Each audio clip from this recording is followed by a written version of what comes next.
العالمین والصلاة والسلام علی سید المرسلین اما بعد فاعوذ باللہ من الشیطان الرجیم بسم اللہ الرحمن الرحیم قال اللہ تبارک و تعالی فی القرآن المجید یوصیکم اللہ فی اولادکم وقال رسول اللہ صلی اللہ تعالی علیہ وسلم من صلی علی فی یوم الف مرہ لم یمت حتی یرا مقعدہ فی الجنہ او کما قال رسول اللہ صلی اللہ تعالی علیہ وسلم۔ فرمان مصطفیٰ صلی اللہ تعالی علیہ وسلم ہے کہ جس نے مجھ پر دن بھر میں 1000 مرتبہ درود پاک پڑھا یہ اس وقت تک نہیں مرے گا جب تک جنت میں اپنی جگہ نہ دیکھ لے۔ صلو علی الحبیب صلی اللہ تعالی علی محمد۔ جیسا کہ ہمارے اکثر ویورز کو اس بات کا علم ہے کہ آج سے ہمارا دورہ میراث جو 12 دن پر مشتمل ہے یہ ہم شروع کر رہے ہیں، تو آج اس کا پہلا دن ہے۔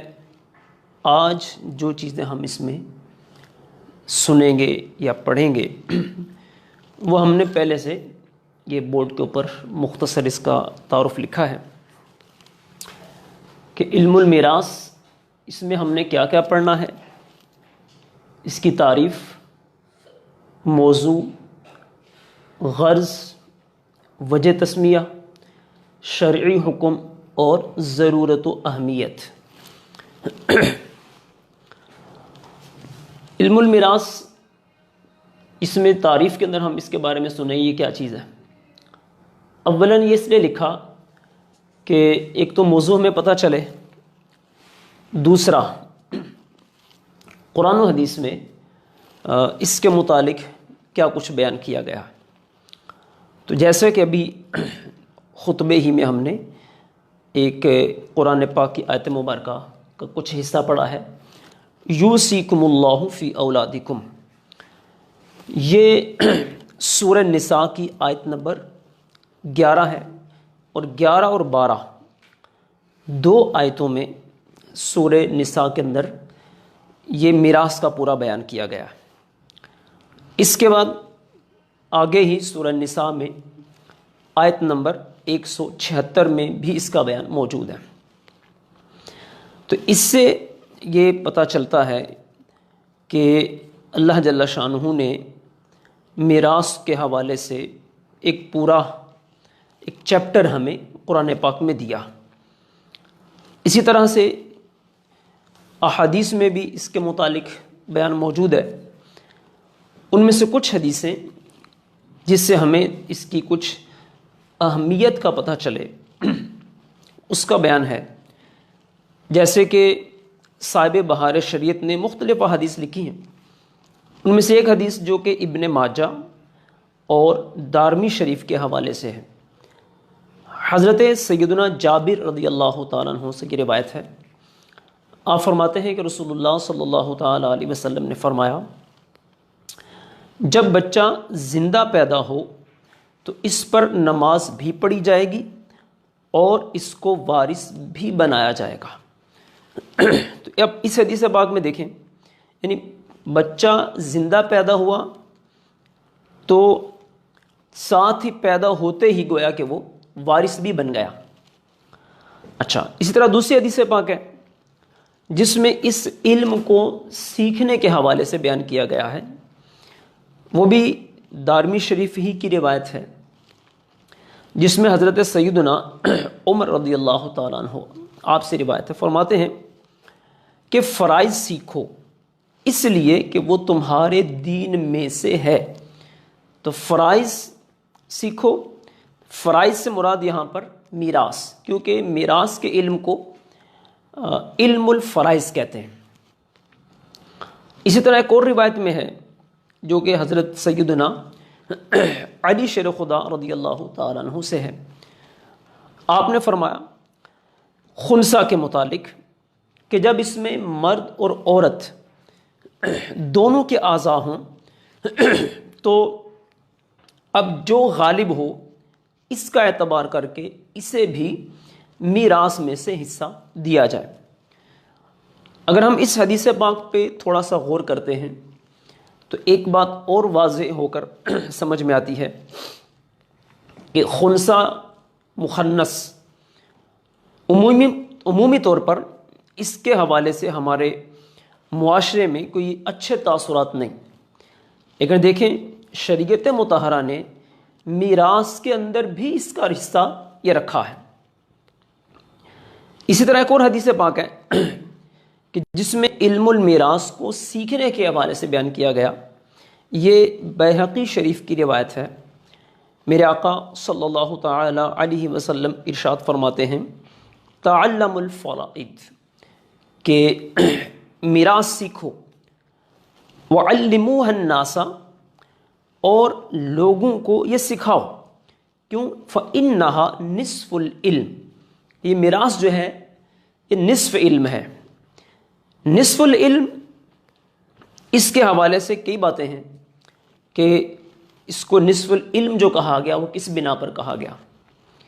ایک اس کی وجہ یہ بیان کی جاتی ہے کیونکہ ایک ہے زندگی اور ایک ہے موت، یعنی دو حصے ہیں۔ تو جس طرح زندگی کے کچھ مسائل ہیں اس طرح موت کے بھی کچھ مسائل ہیں، تو یہ دو چیزیں ہو گئیں، تو اس طرح نصف بن گیا۔ تو نصف زندگی کے مسائل، نصف موت کے مسائل۔ تو بہرحال یہ جو احادیث مبارکہ ہیں اور قرآن مجید فرقان حمید کی یہ جو آیات مبارکہ ہیں جن کا بھی ہم نے ذکر کیا، اس سے میراث کی اہمیت کا اندازہ ہوتا ہے۔ اب ہم چلتے ہیں اس کی طرف کہ جو ہم نے یہ جو اس کے موضوعات ہیں اس کے اندر مختلف، جن پر علم المیراث کے اندر بحث کی جاتی ہے۔ چونکہ کسی بھی علم کو جب آپ پڑھتے ہیں تو سب سے پہلے اس کی تعریف کا جاننا یہ ضروری ہے کہ ہمیں پتہ چلے کہ وہ علم ہے کیا، تاکہ اس کی اہمیت بھی پتہ چلے گی یوں، پھر جب اس کو تعریف پتہ چلے گی کہ اس میں ہے کیا، تبھی بندے کی کچھ نہ کچھ رغبت اس کی طرف ہوتی ہے۔ اچھا، اب میراث، اس کی تعریف کیا ہے، کس کو کہتے ہیں میراث کا علم؟ تو تعریف اس کی جو علماء نے بیان فرمائی وہ یہ ہے کہ الفرائض ہی علم یعرف به کیفیت قسمت الترکۃ علی مستحقیہا، کہ علم المیراث یہ ایک ایسا علم ہے جس کے اندر ہم جو میراث ہوتی ہے، جو ترکہ ہوتا ہے، اس کی جو تقسیم ہے یہ اس کے مستحقین پر کس طرح سے تقسیم ہونی ہے، اس کے متعلق ہم علم المیراث کے اندر جانیں گے کہ جو بھی وارثین ہیں ان کو کیا ملنا ہے، کتنا حصہ ملنا ہے۔ جو قرآن و حدیث کے مطابق جو حصے ہیں وہ جاننا کہ کس کو کیا ملے گا، اس چیز کا نام ہے علم المیراث، اور یہ اس کی تعریف۔ اچھا، اس کے بعد جیسے ہی ہم کوئی علم پڑھتے ہیں تو اس کا ایک موضوع ہوتا ہے۔ موضوع کیا ہوتا ہے کہ جس کے متعلق اس علم کے اندر بحث کی جاتی ہے۔ اب اسی طرح علم المیراث کیا ہے کہ اس کے اندر اس کا موضوع کیا ہے، کون سی وہ چیزیں ہوں گی جن کے متعلق ہم اس علم کے اندر بحث کریں گے۔ تو علم المیراث جو ہے اس کے موضوع میں دو چیزیں ہیں، ایک تو ہے ترکہ اور دوسرا اس کے مستحق لوگ۔ تو یہاں ان دونوں کے اوپر اس علم کے اندر بحث ہوگی، ایک ترکہ یعنی میراث، اور دوسرا جو اس کے مستحق ہیں، ان کے متعلق اس علم میں بات ہوگی، اور یہ اس علم کا موضوع ہے۔ اس کے بعد غرض، کسی بھی علم کے اندر جب ہم اس کی تعریف، موضوع کو سمجھتے ہیں تو ساتھ ہی ساتھ پھر یہ دیکھنا ہوتا ہے اس کی غرض کیا، مقصد کیا ہے اس کو پڑھنے کا۔ تو اس کو پڑھنے کا مقصد ایک یہ ہے کہ حق والوں کا جو حق ہے اس کو پہچانا جائے۔ مثلا پتہ چلے کہ کس وارث کا کیا حصہ ہے، یہ اس کی غرض ہے۔ تو اس میں ہم یہ دیکھیں گے کہ جو حقدار ہے اس کا حصہ کتنا ہے، اس کو پہچانا جائے، تو یہ اس کی غرض ہوئی۔ اب اس کے بعد آ گیا وجہ تسمیہ۔ تو وجہ تسمیہ مطلب یہ کہ اس علم کو علم المیراث، علم الفرائض کیوں کہتے ہیں؟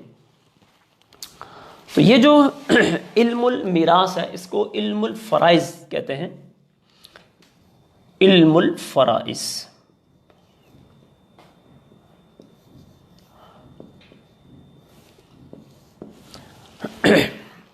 اب اس کو علم الفرائض، تو علم الفرائض کیوں کہتے ہیں؟ وجہ تسمیہ۔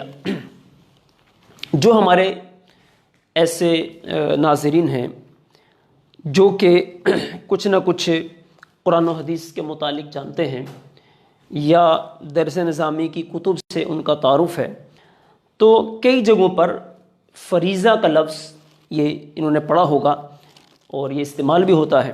تو فریضہ یہ اصل میں ایک مقرر چیز، ایک اندازے والی چیز کے لیے استعمال ہوتا ہے۔ تو فریضہ مطلب ایک مقرر چیز۔ تو اب اس کو علم المیراث کیوں کہہ رہے ہیں، علم الفرائض کیوں کہہ رہے ہیں؟ کہ اس کے اندر جو مقرر حصے ہیں، جو مستحق ہیں مقرر حصوں والے، تو ان کو چونکہ اس کے اندر ہم نے جاننا ہوتا ہے، تو اس وجہ سے مقرر حصوں کی وجہ سے اس کو کہتے ہیں علم الفرائض، یعنی وہ علم کہ جس کے اندر شریعت مطہرہ میں مقرر کردہ حصوں کا بیان ہے۔ تو وجہ تسمیہ اس کی کیا ہوئی؟ یعنی وہ علم جس کے اندر ہم نے شریعت مطہرہ کی روح سے جو مقرر حصے ہیں وارثین کے، ان کو جاننا، تو ان کو جاننے کا نام علم المیراث ہے۔ تو اس وجہ سے اس کو کہتے ہیں علم المیراث، یعنی علم الفرائض۔ اچھا، وجہ تسمیہ یہ ہوگی۔ اس کے بعد اس کا شرعی حکم کیا ہے؟ یعنی شرعی حکم سے یہاں مراد یہ ہے کہ اس کو سیکھنا فرض ہے یا سنت ہے یا واجب ہے یا مستحب ہے۔ تو اس علم کو سیکھنا یہ فرض کفایہ کا درجہ رکھتا ہے۔ یعنی اگر علاقوں کے اندر کسی ایک بندے نے بھی اس علم کو اگر سیکھ لیا تو سب کی طرف سے ان کا یہ فرض گویا کہ ادا ہو گیا۔ تو اس سے یہ پتہ چلا کہ کم از کم ہر ایسے علاقے میں جہاں اس کی ضرورت ہوتی ہے تو وہاں کوئی نہ کوئی ایک بندہ ایسا ہونا چاہیے کہ جسے اس علم کا، اس چیز کا علم ہو، یعنی وہ میراث کے مسائل کو سمجھتا ہو، تاکہ لوگ اپنی ضرورت کے مطابق اس علم کو، اس کے متعلق جو مسائل ہیں ان کو آ کر اس بندے سے سیکھ سکیں۔ صلو علی الحبیب صلی اللہ تعالی علی محمد۔ اس کے بعد یہ ہے ضرورت و اہمیت۔ کچھ اس کی جو اہمیت ہے وہ ہم نے شروع میں یوں بیان کی، یہ قرآن و حدیث کے متعلق، قرآن و حدیث کے میں جو اس کا بیان ہے اس کو بیان کیا ہم نے، لیکن کچھ فی زمانہ بھی اگر ہم دیکھتے ہیں تو اس کی ضرورت مزید بڑھ جاتی ہے، اس کی اہمیت مزید بڑھتی ہے۔ وہ کیسے؟ ضرورت اب اس کی اس وجہ سے ہے کہ فی زمانہ ہم دیکھتے ہیں کہ لوگ میراث کے حوالے سے کسی بھی طور پر ہمیں سنجیدہ نظر نہیں آتے کہ جس کا جو حصہ ہے اس کو جانیں اور جان کر لوگوں تک پہنچائیں۔ دیکھنے میں یہ آ رہا ہے کہ اگر کوئی بندہ جیسے فوت ہوتا ہے تو فوت ہونے کے بعد اس کی میراث چند وارثین آپس میں تقسیم کر لیتے ہیں، کوئی نہیں دیکھتا کہ کس کا کیا حصہ ہے، کوئی اس میں سے محروم ہو رہا ہے نہیں ہو رہا، اس کو بالکل کسی کو اس کی طرف توجہ ہی نہیں ہے، بلکہ اپنے ہی اندازے کے مطابق لوگ اس کو لے لیتے ہیں، ایک دوسرے سے چھین لیتے ہیں، لڑتے ہیں، لڑائی جھگڑے عام سی ایک بات بن گئی ہے میراث کے مسائل کے حوالے سے۔ تو اس وجہ سے اس تھوڑا سا ہم نے اس کو یوں رکھا الگ سے بھی، تاکہ فی زمانہ بھی اس کی ضرورت پتہ چلے کہ بھائی کتنی سخت اس کی ضرورت ہے کہ ہم اس کو جانیں، کیوں اس طرف توجہ ہی نہیں رہی۔ تو اب اس بنا پر بھی یہ تھا کہ تاکہ ہم الگ سے اس کے اوپر کوئی تھوڑی سی گفتگو کریں کہ لوگوں کو اس کی اہمیت پتہ چلے، اور اہمیت اس اعتبار سے بھی پتہ چلے کہ ہم دیکھتے ہیں کہ اگر صحیح طریقے سے میراث تقسیم نہیں ہوتی تو کئی لوگوں کا حق مارا جاتا ہے اور کئی اپنے حق سے زائد وصول کر لیتے ہیں۔ پھر یہی وجہ بنتی ہے کہ خاندانوں کے اندر یہ جھگڑے شروع ہو جاتے ہیں، لڑائیاں شروع ہو جاتی ہیں۔ تو اس اعتبار سے اگر ہم اس کو دیکھیں کہ فی زمانہ اس کو سیکھنا بھی واقعی ایک بہت زیادہ ضروری ہے، تاکہ اس کو سمجھ کر سیکھ کر ہم جس کا جو حق ہے اس تک پہنچائیں۔ تو اس لیے ہم تھوڑا سا یہ ضرورت اور اہمیت کو الگ سے بیان کیا ہے۔ اچھا، اب یہ باتیں تو ہماری ہو گئیں جس میں ہم نے کہا علم المیراث یعنی علم الفرائض۔ اس کے بعد اس کی تعریف کہ یہ وہ علم ہے کہ جس کے اندر ہم اس چیز کو جانتے ہیں کہ جو مستحق ہے اس تک اس کا حق کس انداز میں پہنچنا ہے۔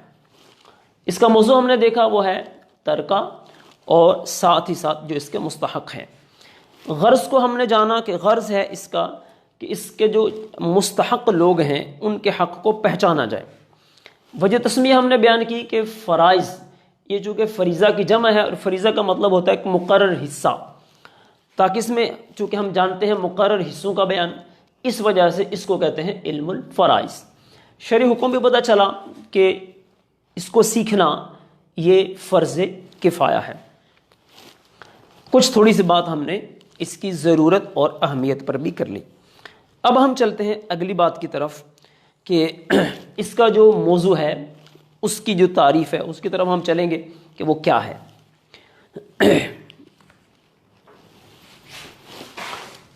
جیسے موضوع کے اندر ہم نے دیکھا کہ اس کا موضوع ہے ترکہ، تو اس کی کیا تعریف ہے، ترکہ کس چیز کو کہتے ہیں؟ لغت میں ترکہ نام ہے ما یترکہ الشخص، ما یترکہ الشخص۔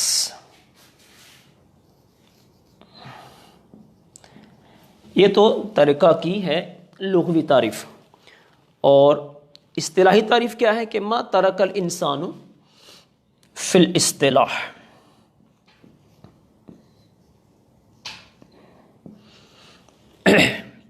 ما ترک الانسان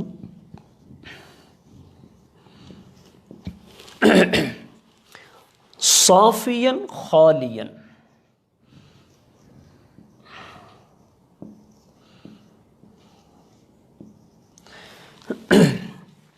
عن حق الغیر۔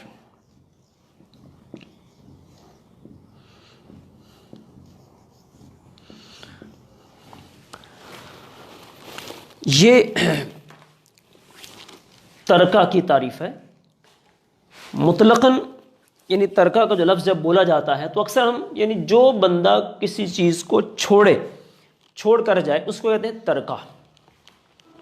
شرعی اصطلاح میں اس کو کہتے ہیں کہ ما ترک الانسان صافیا خالیا عن حق الغیر، یعنی ایسا مال جس کو کوئی بندہ چھوڑ کر مر جائے اور وہ مال اس کا ایسا ہو جو کہ کسی کے بھی حق کے ساتھ جڑا ہوا نہ ہو، یعنی خالصتاً اس کا مال ہو، کسی بندے کا اس میں کوئی اور حق نہ ہو، اس کو کہتے ہیں ترکہ۔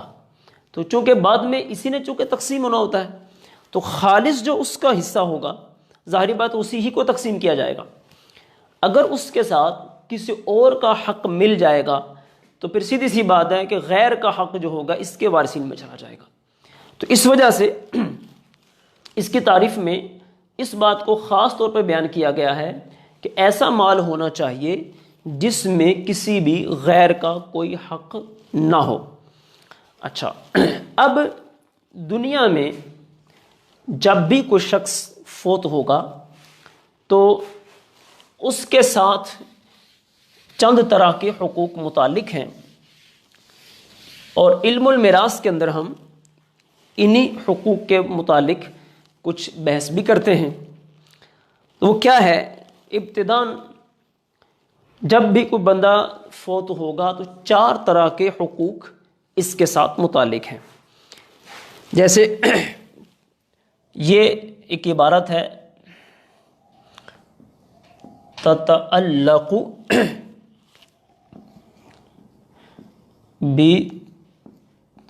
بترکۃ المیت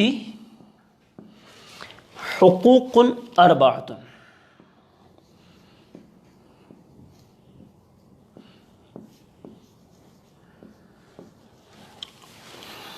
تو جو بھی انسان بندہ دنیا سے جائے گا تو ظاہری بات ہے وہ کچھ ترکہ چھوڑے گا.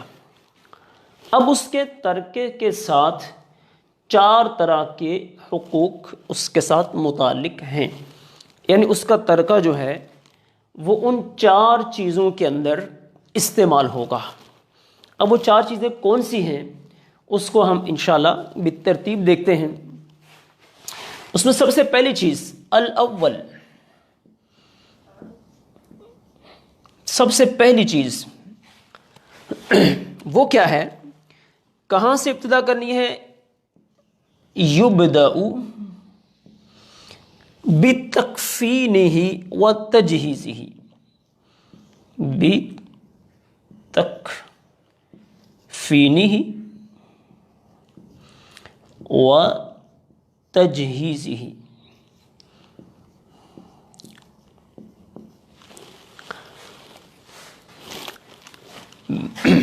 من غیر تبذیر ولا تقتیر.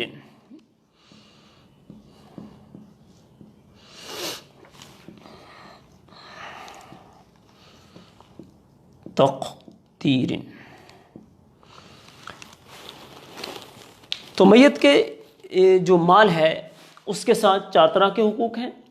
سب سے پہلا اس میں یہ ہے، وہ کیا ہے؟ سب سے پہلے یعنی یبدأ بتکفینہ وتجہیزہ من غیر تبذیر ولا تقتیر، کہ ابتدا کی جائے گی اس کی تجہیز و تکفین سے. تکفین مطلب اس کا جو کفن ہے اس میں جو خرچ ہونا ہے یہ میت کے مال میں سے ہونا چاہیے. پھر جو تجہیز ہے یعنی اس کی جو قبر بنانی ہے اس سے جتنے بھی اخراجات ہوں گے وہ بھی اس کے مال میں سے ہوں گے. سب سے پہلے یہ دونوں چیزیں تکفین اور تجہیز، اس کے کفن دفن کے جو انتظامات ہیں وہ ہم نے اس کے مال سے کرنے ہیں.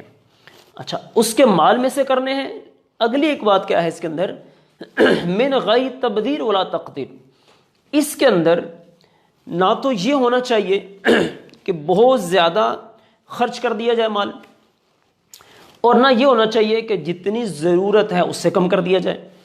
تو ان دونوں کے درمیان میں ایک بیلنس یعنی جو درمیانی راستہ ہے اس کے مطابق ہم چلیں گے. نہ تو اتنا قیمتی کفن ہو کہ جو عرف سے بڑھ جائے، اور نہ ہی اتنا وہ گھٹیا قسم کا یا اتنا کم ہو جتنا شریعت نے رکھا ہے اس سے کم بھی نہ ہو، اور ایک تو اس سے زیادہ بھی نہ ہو، اور بیش قیمت بھی بہت زیادہ نہ ہو. تو اس لیے یہ جو 2 لفظ ہیں یہ اس بات کو بیان کر رہے ہیں کہ جو آپ نے اس کے لیے کفن کا انتظام کرنا ہے. عموماً ہم اس کو یوں دیکھ لیں کہ ہمارے ہاں فی زمانہ ایک کورا لٹھا جو ہے، ایک کپڑا آتا ہے، اسی کا کفن استعمال کیا جاتا ہے تو وہی ٹھیک ہے. یا اسی طرح کا کوئی بھی ایک درمیانہ قسم کا جو کپڑا ہے وہ اس کے کفن دفن کے لیے ہم استعمال کرتے ہیں. اب مزید اس کے اندر خرچ کرنا اس کا کوئی فائدہ نہیں، تو لہٰذا تکفین اور تجہیز میں خرچ تو کرنا ہے لیکن فضول خرچی سے بھی بچنا ہے. تو اس کا بہترین طریقہ کیا ہے؟ یعنی جو شریعت کا حکم ہوگا جب ہم اس کے مطابق چلیں گے تو نہ تبذیر ہوگی یعنی نہ تو فضول خرچی ہوگی، اور نہ ہی تقتیر ہوگی یعنی بہت کمی بھی نہیں آئے گی. یہ پہلا حصہ. اس کے بعد دوسرے نمبر پر جو ہم اس کے مال کو تقسیم کرتے ہیں وہ ہیں نمبر 2 لے چلتے ہیں.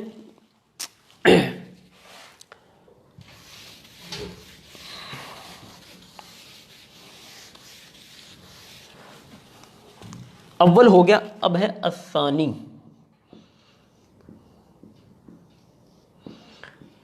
تو الثانی میں کیا ہے، یعنی ثم تقضى ديونه، ثم تقضى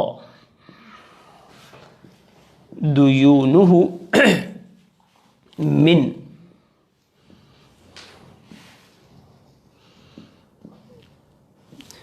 جميع ما بقي من ماله.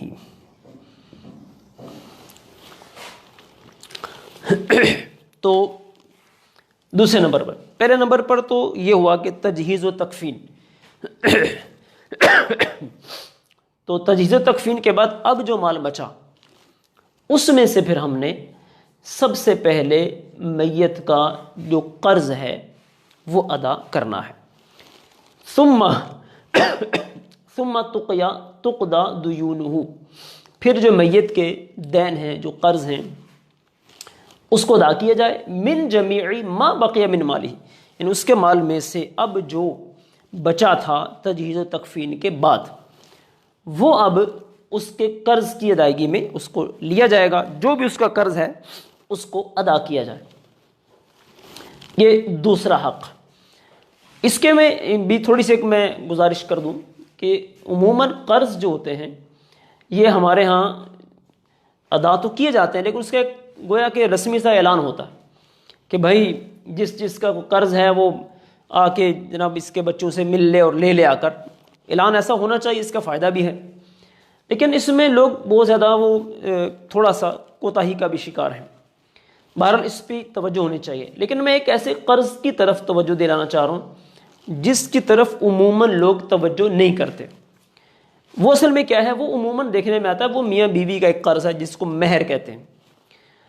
تو چونکہ فی زمانہ فی الحال جیسے ہمارے اپنے ایک دور کے اندر ہم دیکھتے ہیں اور اپنے معاشرے میں دیکھتے ہیں کہ نکاح کے وقت مہر تو رکھ دیے جاتے ہیں لیکن اس کی ادائیگی نہیں ہو پاتی.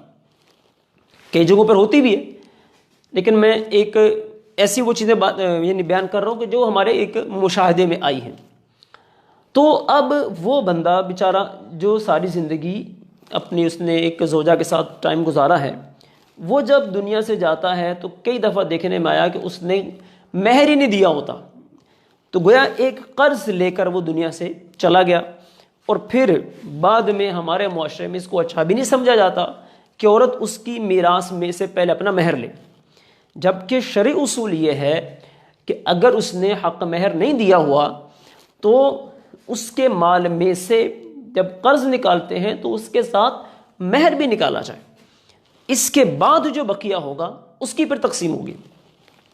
تو اب اس میں دو صورتیں بنیں گی، یعنی مہر ادا نہیں ہوا، شوہر فوت ہو گیا، اب اس کو کیسے نکالنا ہے.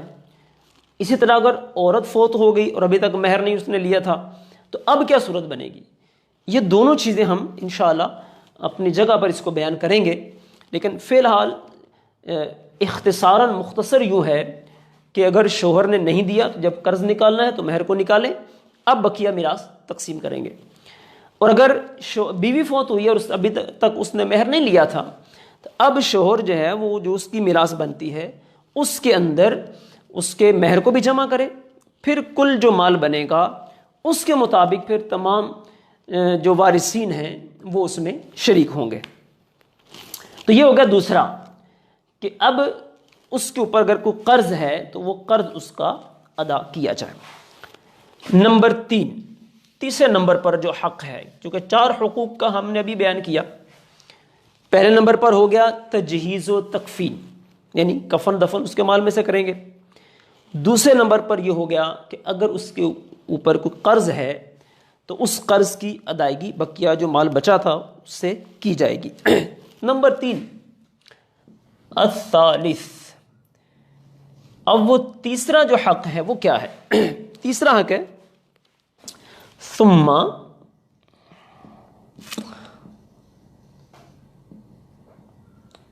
تنفذ وصایاہ من ثلث ما بقی بعد الدین.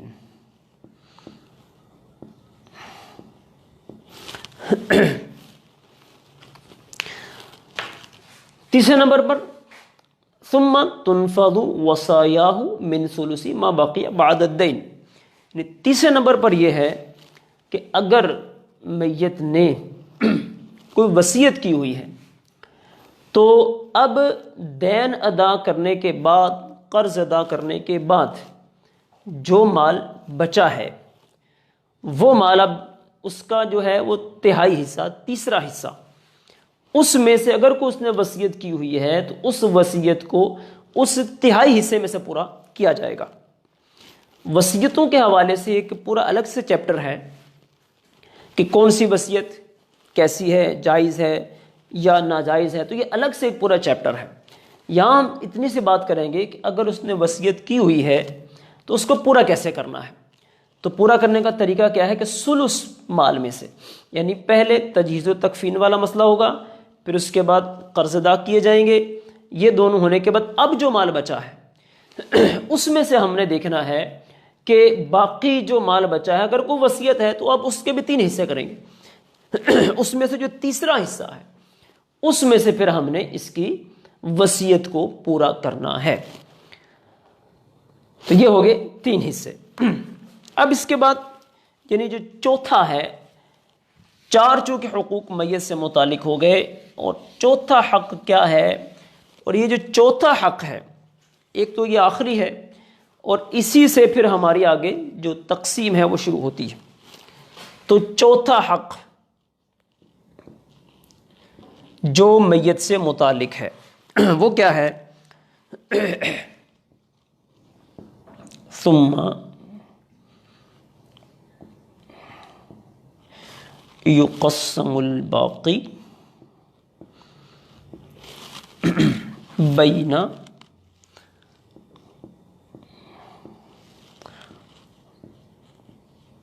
ورثته بالکتاب والسنة واجماع الامتی.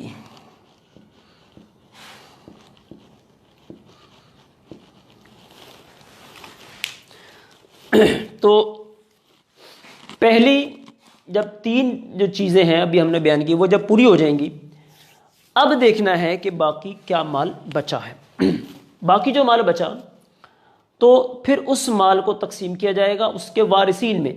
ثم یقسم الباقی بین ورثته بالکتاب والسنۃ واجماع الامہ. اب جو حصے بیان کیے گئے ہیں قرآن و حدیث میں تو وہ ہمارے پاس 3 طرح کے ہیں. کچھ وہ ہیں جن کا ذکر قرآن پاک میں ہے، کچھ وہ ہیں جن کا ذکر حدیث مبارک میں ہے، اور کچھ وہ ہیں جن کا اجماع امت سے تعلق ہے. تو باقی جو بھی مال بچے گا اس بقیہ مال کا اب ہم نے جو وارثین ہیں اس کے اندر اس کو تقسیم کرنا ہے. اب جو تقسیم کرنا ہے جن وارثین میں، ان کی طرف ہم آئیں گے کہ وہ کون سے ہیں، کتنے ہیں، اور کس کس طرح سے وہ وارث بنتے ہیں. تو بہرحال اولاً یہ بات اب ہو گئی، اس کو ہم تھوڑا سا دہراتے ہیں کہ میت کے جو ترکہ ہے اس کے ساتھ 4 حقوق یہ متعلق ہیں. تجہیز و تکفین، اس کے بعد اس کے قرض کی ادائیگی، اس کے بعد اگر اس نے وصیت کی ہے تو ثلث مال میں سے اس کو پورا کریں گے.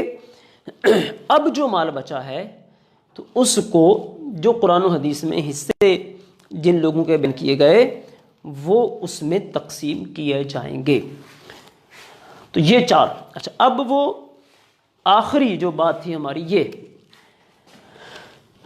اسی سے پتہ چلے گا کہ کس کس کا کیا کیا حصہ ہے. لیکن اس کی طرف آنے سے پہلے تھوڑی سی یہ بات ہم کر لیتے ہیں کہ جیسے بھی ہم نے کہا، نہ تو کفن دفن کے حوالے سے دیکھا جاتا ہے کون دے رہا ہے، کہاں سے دے رہا ہے، کس کے مال میں سے ہے. اسی طرح پھر نہ قرض کی طرف توجہ ہوتی ہے، نہ ہی پھر وصیتوں کو دیکھا جاتا ہے. چونکہ نہ وصیت کرنے والے کو پتہ ہوتا ہے کہ مجھے کس طرح کرنی چاہیے، اور نہ بعد والوں کو پتہ ہوتا ہے کہ اس کو پورا کیسے کرنا چاہیے. لہذا ان دونوں کا علم یہ جاننا چاہیے. اس کے لیے علماء اہل سنت کی طرف رجوع ہونا چاہیے کہ کس طرح ہمیں یہ چیزیں پتہ چلیں گی، کیونکہ ابھی فی الحال ہم نے تو جو مین چیز لینی ہے وہ میراث کو لے رہے ہیں. ظاہری بات ہے ساری چیزیں ہم اس میں بیان نہیں کر پائیں گے. تو پھر اس کے بعد یہ ہوتا ہے، اس میں یہ حصے ہیں. اب جب ہم بیان ابھی کریں گے کہ بھائی وہ کون کون سے وارثین ہیں، تو مجھے قوی امید ہے کہ بہت سارے ہمارے جو متعلق اسلامی بھائی ابھی ہمارے ساتھ اس کو دیکھ رہے ہیں وہ سمجھیں گے، ان کو پتہ چلے گا کہ واقعی یار ایسے ایسے بھی یعنی وارثین ہیں جن کا میت کے ساتھ کچھ تعلق تھا، جن کا حق بنتا تھا، ہم نے دیا ہی نہیں اور ہم مار کے بیٹھے ہوئے. بہرحال اب وہ کتنے طرح کے لوگ ہیں، کس طرح سے ان کا تعلق بنتا ہے، اس کی طرف ہم آتے ہیں.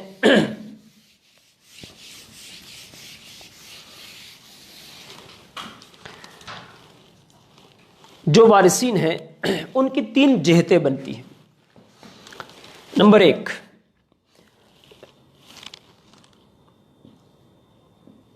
ان الورثۃ علی ثلاثۃ اوجہ، کہ وارثین کی 3 جہتیں ہیں. نمبر 1، احدھا من جہت القرابۃ والنسب،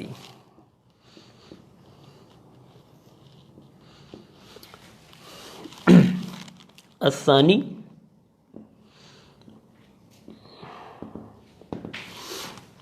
من جہت الولاء،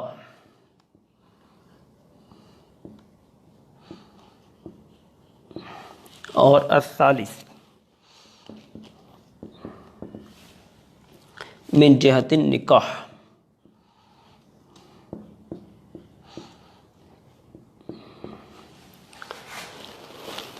تو اب یہ 3 طرح کے یہ 3 جہتیں ہیں.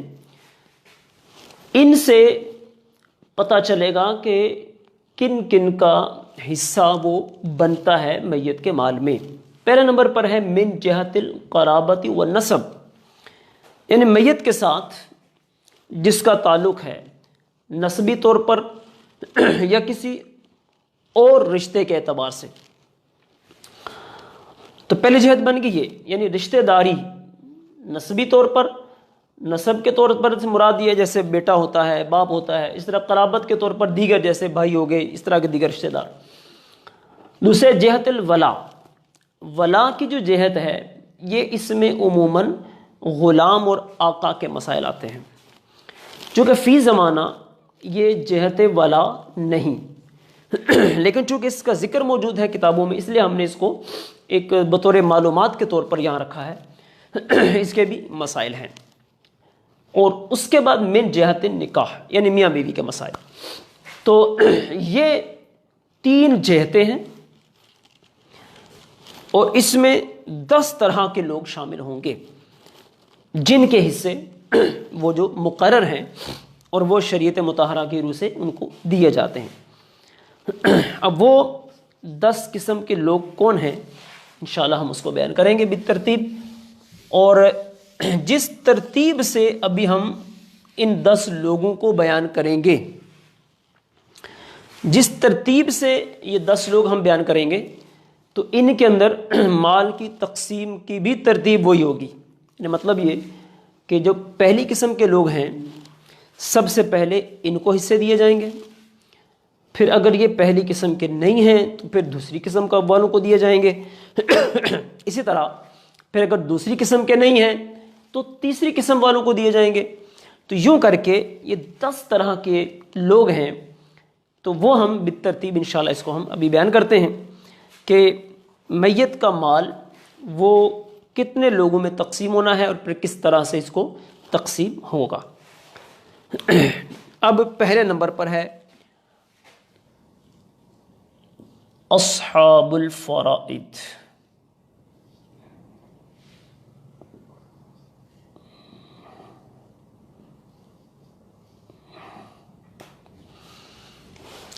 نمبر 2 عصبات نسبیہ.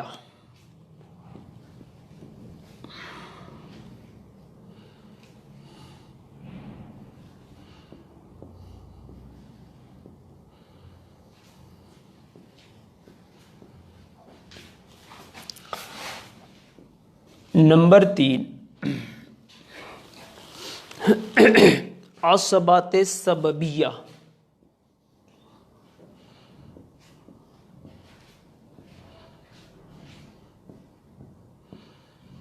نمبر 4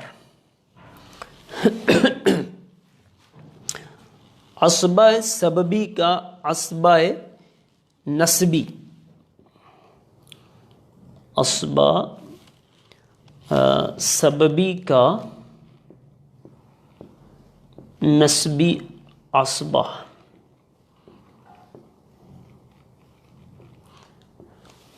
ہو سکتا ہے کئیوں کے لیے یہ نام بالکل نئے ہوں، تھوڑی سی انشاءاللہ جب ہم اس کی تفصیل میں آتے ہیں تو پتہ چلے گا یہ کیا ہیں، اور پھر ان میں سے کون کون سے فی زمانہ موجود ہیں جن کو ملے گا اور کون سے نہیں ہیں جن کو نہیں ملے گا. نمبر 4. نمبر 5 5ویں نمبر پر ذوی الفروض النسبیہ. ذوی الفروض النسبیہ.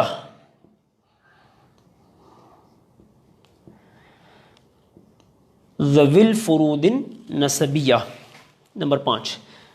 نمبر 6 چھٹا نمبر پر ذوی الارحام.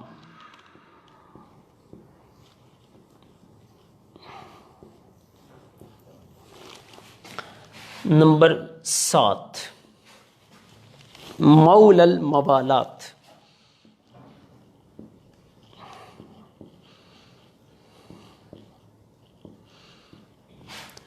اور نمبر 8 نمبر 8 میں آتا ہے کہ مرنے والے نے کسی کے نسب کا اقرار کیا ہو. مرنے والے نے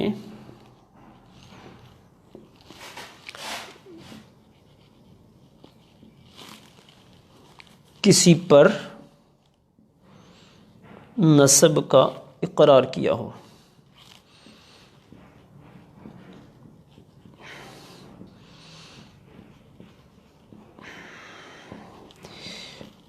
یہ کیا ہے انشاءاللہ اب اس کی ہم تفصیل بیان کریں گے. نمبر 9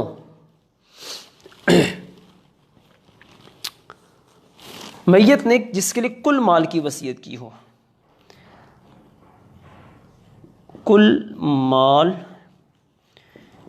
کی وصیت والا. اور نمبر 10 بیت المال.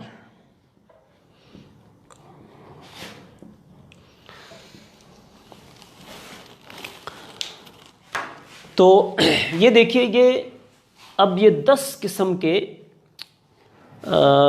10 قسمیں ہیں جس کے اندر میت کا مال وہ تقسیم ہوگا. اب تھوڑی سی ہم اس کی تفصیل کو لے لیتے ہیں کہ یہ 10 قسم کے جو لوگ ہم نے یہ لکھے ہیں تو یہ کیا ہیں، کون ہیں اور کیسے ان کو حصے دیے جاتے ہیں. جیسے میں نے عرض کیا کہ بہت ساری چیزیں ممکن ہیں، کئیوں کے لیے نہیں ہوگی. اصحاب الفرائض. اصحاب الفرائض یہ اصل میں وہ لوگ ہیں جن کے حصے قرآن و حدیث میں مقرر کر کے بیان کر دیے گئے. مثلا یعنی اس کو نصف ملے گا، اس کو ربع ملے گا، اس کو سمن ملے گا، یعنی اس کو آدھا ملے گا، اس کو چوتھا حصہ ملے گا، اس کو چھٹا ملے گا، یا اس کو تیسرا ملے گا. وہ لوگ ان کو کہتے ہیں اصحاب الفرائض، یعنی وہ لوگ جن کے حصے قرآن و حدیث میں مقرر ہیں. دوسرے نمبر پر کون سے لوگ ہیں؟ وہ ہیں جناب عصبات نسبیہ. اصل میں جو عصبہ ہے یہ 2 طرح کے ہوتے ہیں، ایک عصبہ نسبی اور ایک سببی. تو بہرحال عصبات نسبیہ یہ کون ہے؟ عصبہ یعنی وہ عصبہ جس کا نسب کے حوالے سے تعلق ہوتا ہے. یہ وہ ہوتا ہے کہ اگر اصحاب الفرائض میں سے کوئی نہیں، صرف یہی ہیں، تو یہ کل کا کل مال لے جاتے ہیں، اور اگر یہ بھی موجود ہوں یہ بھی ہوں، ان سے اگر کوئی مال بچ جائے گا تو پھر اس کو یہ اسبات نسبیہ لے جائیں گے۔ تو مطلب اصحاب الفرائض وہ جن کے حصے مقرر ہیں، اسبات نسبیہ وہ لوگ جن کے حصے مقرر تو نہیں، لیکن اگر یہ صرف اکیلے ہوں تو کل مال لے جائیں گے، یہ اکیلے اگر نہیں ساتھ یہ بھی ہیں، پھر ان سے جو بچے گا وہ یہ لے جائیں گے۔ اس کے بعد لفظ ہے اسبات سببیہ۔ اب یہ جو ہے نا اسبات سببیہ، یہ کون لوگ ہوتے ہیں؟ یعنی آزاد کردہ غلام کا آقا، یعنی شروع میں چونکہ غلام کے مسائل ہوتے تھے، تو اس وقت اگر کوئی غلام مر جاتا تھا تو اگر اس غلام کا کوئی وارث نہیں ہوتا تھا تو اس کا جو آقا تھا وہ اس کا وارث بنتا تھا۔ تو اسبات سببیہ یعنی آزاد کردہ غلام کا آقا۔ اس کے اندر ہم نے اس کو انڈر لائن کر دیا، یہ اس لیے کیا کہ کیونکہ فی زمانہ یہ نہیں پائے جاتے، لیکن ترتیب بہرحال جو بیان کی گئی شریعت میں وہ یہی تھی کہ پہلے یہ ہیں، ان کو ملنے کے بعد جو بچے گا وہ یہ ہیں، پھر اگر یہ نہیں ہوتے تو پھر ان کو ملے گا اسبات سببیہ کو۔ تو اس سے مراد کون سے لوگ ہو گئے؟ یعنی کسی غلام کو کسی نے آزاد کر دیا ہے، تو وہ آزاد کردہ جو غلام ہے، جس آقا نے اس غلام کو آزاد کیا تھا وہ آقا پھر اس کی میراث کا مالک بنتا تھا۔ اس کے بعد اسبہ سببی کا نسبی اسبہ، یعنی یہ تھا اسبات سببی، یعنی اسبہ سببی آزاد کردہ غلام کا آقا۔ اب اگر یہ غلام کا آقا نہیں ہے تو اس کا کوئی نسبی اسبہ جو ہو، یعنی یہ والا، تو پھر یہ مال کو لے گا۔ تو چونکہ یہ بھی نہیں ہے فی زمانہ، اس وجہ سے اس کو بھی ہم بند کر دیتے ہیں۔ 5ویں نمبر پر آ گیا ذوی الفروض النسبیہ، اصحاب فرائض۔ اور یہ ایک چیز ہے، تھوڑا سا فرق ہے، وہ کیا ہے کہ یہ اس کے اندر نسبی کے ساتھ ساتھ جہت نسب کے ساتھ ساتھ جہت نکاح بھی تھی، لیکن اس کے اندر جہت نکاح نہیں ہے، یعنی اس میں زوجین میاں بیوی داخل نہیں ہیں۔ تو جب یہ تقسیم ہوتی ہے تو اگر اس تقسیم کے بعد بھی کچھ مال بچتا ہے تو وہ ان پر دوبارہ سے ان کے حصوں کے مطابق رد کر کے لوٹا دیا جاتا ہے۔ اس کو رد کا لفظ یہ علم الفرائض میں بولتے ہیں۔ تو یہ وہ ہیں ذوی الفروض النسبیہ، یعنی زوجین کے علاوہ جو دیگر اس کے وہ لوگ ہیں جن کے حصے قرآن و حدیث میں مقرر ہیں، ان کو دیا جائے گا۔